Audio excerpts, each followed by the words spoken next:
Okay guys, tips lang para sa mga gustong magpa-photoshoot para sa kanilang mga birthday, kasal, binyag, or kahit anong okasyon, mapa-studio man yan or outdoor sa labas. Ang best tip ko po sa inyo ay kung kayo'y gumagamit ng salamin sa mata, kapag photoshoot na po, pwede nyo pong siyang tanggalin muna.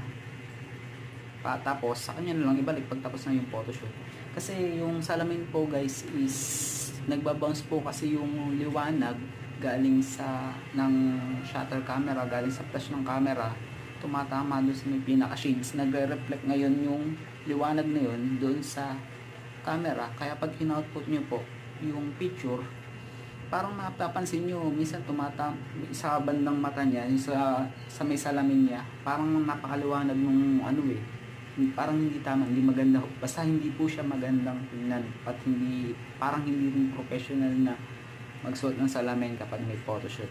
Yun lang po yung gusto ko pong share sa inyo. Maraming salamat po.